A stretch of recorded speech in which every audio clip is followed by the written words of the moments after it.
We're back. All right, so now let's move on to follicular. All right, so this is going to be usually around days 7 through 14. But I want to know, I'm not going to get into it because Kody will kill me because I talk too much.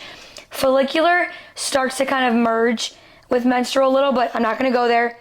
Follicular is phase number 2, okay? Now, what is happening?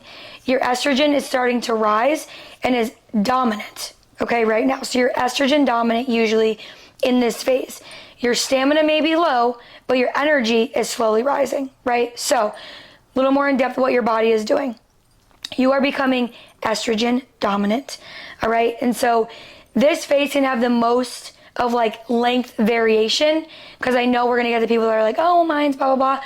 This phase can have some wiggle room, okay? So how you may be feeling is towards the end of this phase, you should start to feel more confident, more lively. You're gonna feel your energy start to kind of really heighten, okay? Because your body is getting ready for ovulation.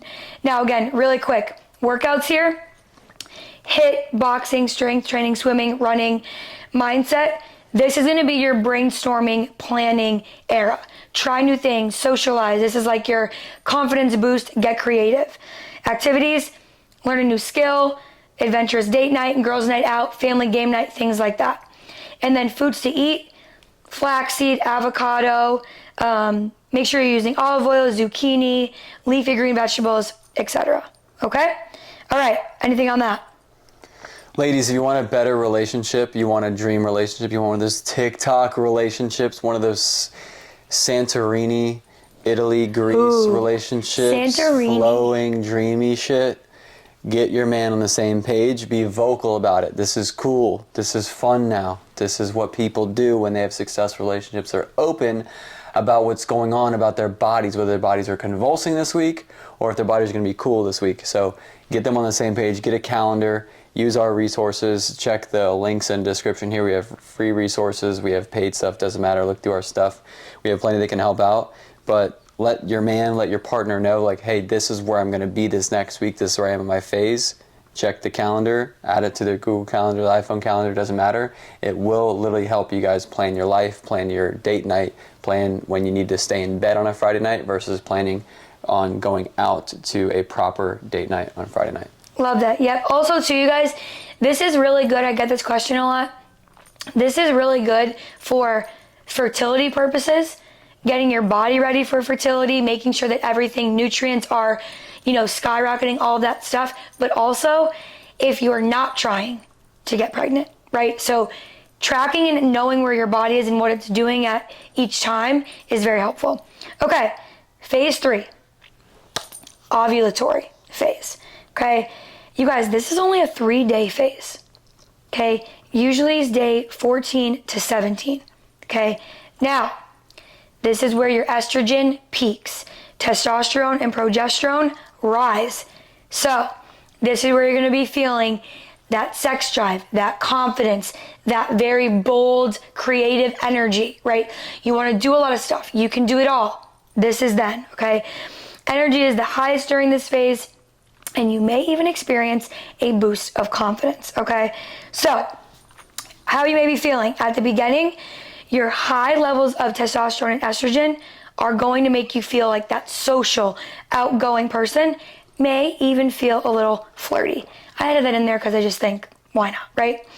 And so, biggest thing here is like, when you guys are in this phase, you want to be doing the things that move the needle forward, right? So as far as workouts, get those hard workouts in.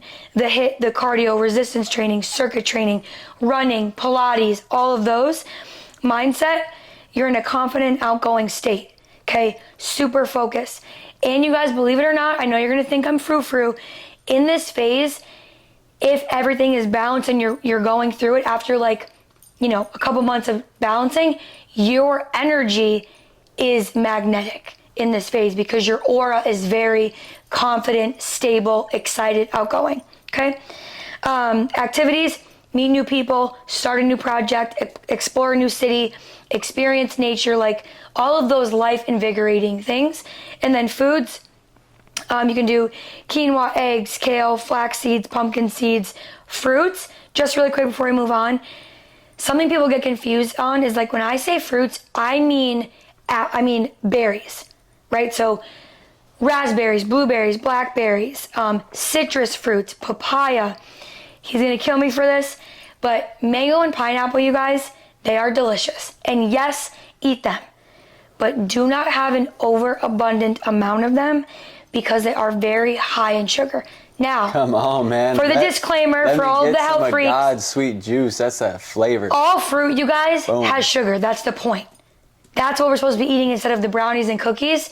Fruit still does curb that sweet tooth. What do I ask you for almost every night? Pomegranate. Yep, or if we don't have that, apples.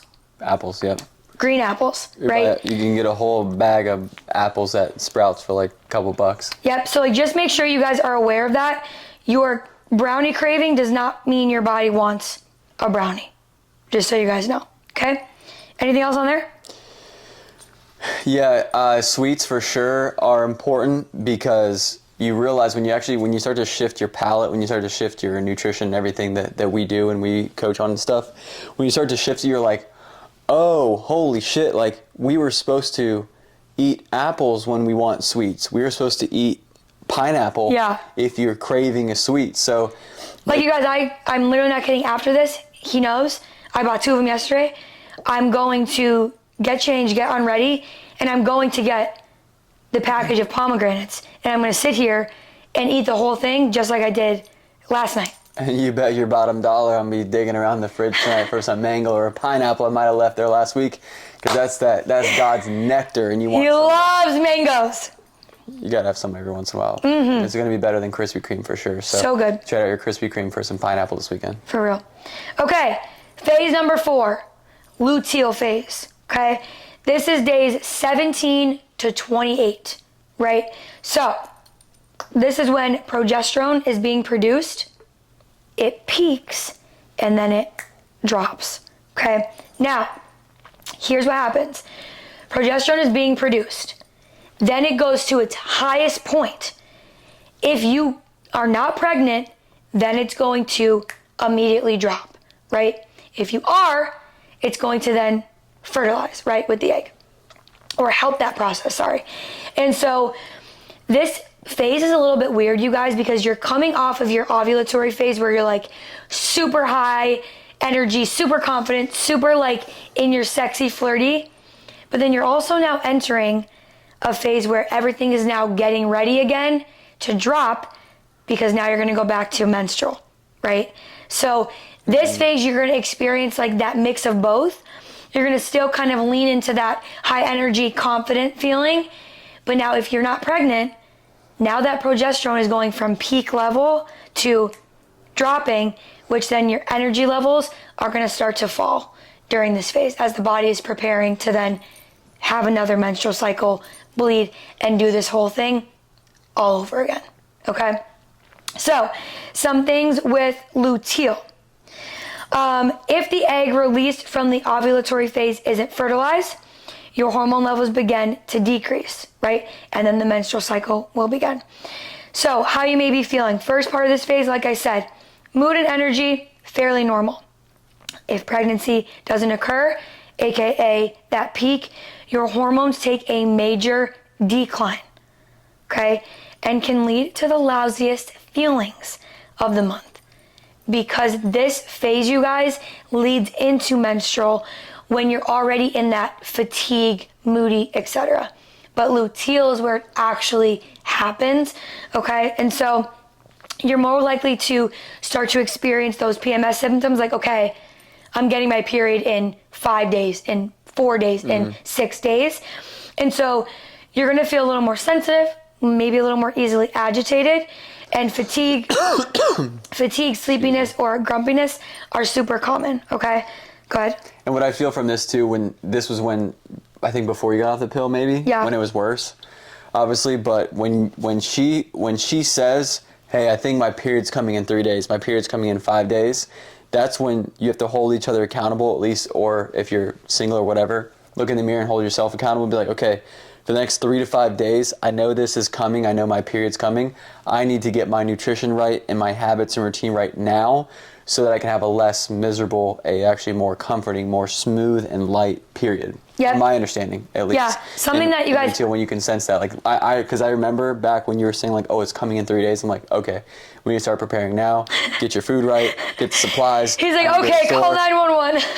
I'm prepared. So I would try to start preparing mentally and physically with the house and groceries or whatever, and all the supplies as early as possible to give us a better chance of a period. Now, obviously, years later, doing this much smoother, 30 days a month.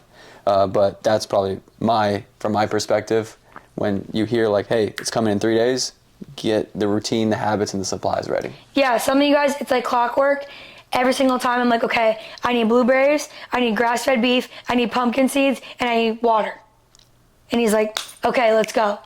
And that is when I know I'm like, okay, it's coming. I can feel like a little bit of discomfort. Now, you guys, I don't even, besides because I track it, I don't even feel when I actually get my period. I don't have any real PMS symptoms anymore. And so I know when I start to have those, I'm like, okay, I need blueberries, I need iron, I need to replenish. Okay? So just popping off the end here with luteal workouts, low intensity cardio, incline walking, vinyasa yoga, mindset. You have very high intuition in this phase. Small task driven, focus on detail, don't do any new big projects because you're going to start entering that very fatigued, agitated, grumpy kind of phase. Activities, quiet work, do things alone, create comfort, journal. Another thing I do, and it's in here, is clean up your room, your living space, organize your bathroom. Like, it's so funny because now that I say it out loud, like probably 3 days before I had my period this time, I cleaned the whole bathroom. I put all my products up here, cleaned off the area. Like, that is just the era that my brain is in, right? Makes me very happy, makes me smile, very big, ear to ear. Yeah, and then foods, caffeine-free herbal teas, sesame seeds, spinach, protein, berries. You guys can do dark chocolate.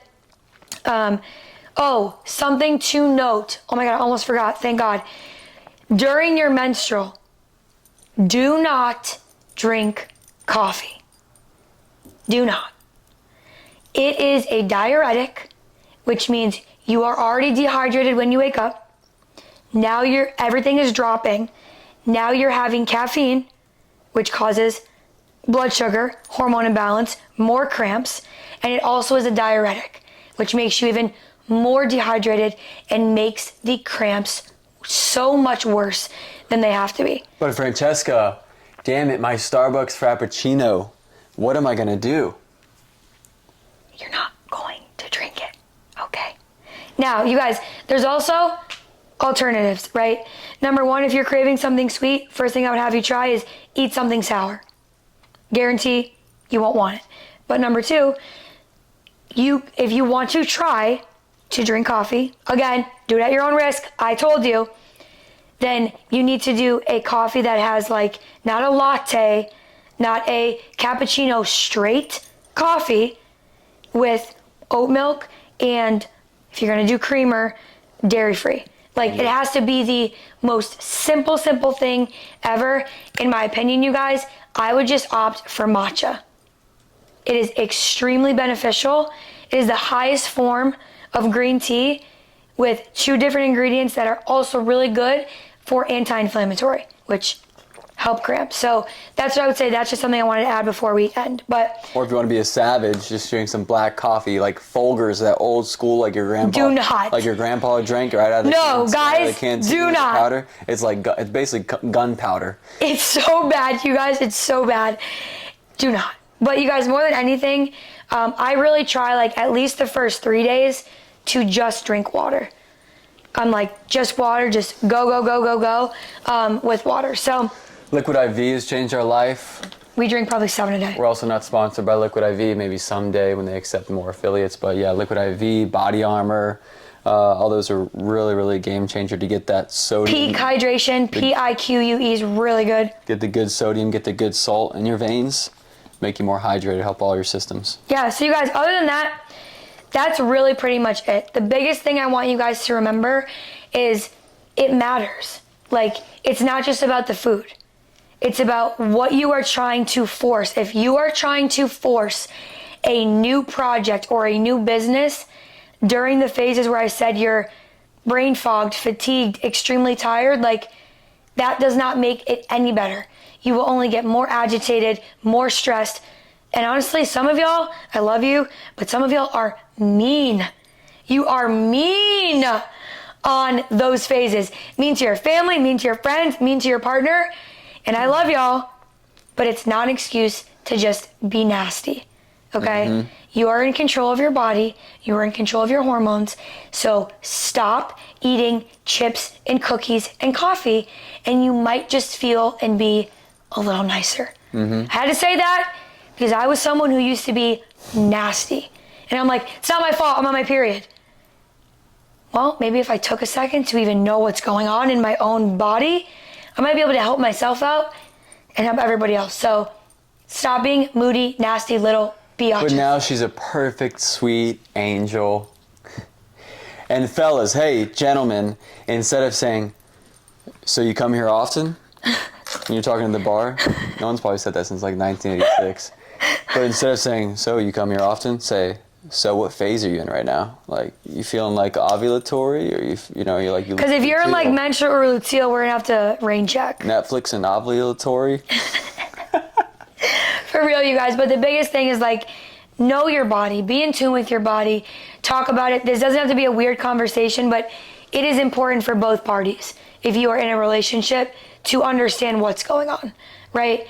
Boys, stop calling your girl a bitch or moody or crazy. Sheesh. Or all these things. And girls, stop being one for no reason. I never called her one name. Never. Ever through in 4 years, never. Through as many luteal phases we've been through, never once did I. So you don't have to either. And you can. So. And one more thing really quick. I'm really done, I swear. You sure? Yes. Is we hear so often like, oh, I hate my ovaries. Oh, my period's horrible. Oh, you don't understand. Like, you don't have a period. Like, especially if you're a guy. And if you are a guy and people say, you don't understand, I want you to respond and say, no, maybe you don't understand your own body and your own hormones. Because being that debilitating is not normal. It's common, but it's not normal. And on this podcast and in what we do, just because something is common doesn't make it normal. And so I just wanted to leave you guys with that. Yes, thank you so much for tuning into this episode of Call Her Dermatologist. Not her you could call her daddy too if you got some money. If you got some money, call him up and get his money and call a dermatologist too. Anyways, thank you so much for being a part of this. Thank you for trusting us with some of your ears, some of your time. Be sure to like this, share it, give us a 7-star review, whatever the big podcaster people say. And check the link, actually, or the links in the description. Check out our profiles, website, whatever. We have free resources. We have paid stuff, too. We got some Black Friday stuff coming up. If you're listening to this, it is November. So you know the holidays madness is starting, and we're here for it. That's right. By the way, so appreciate you, love you. God bless you and yours. Go be great, and go focus on your phases this next week. Love y'all. Bye. Peace.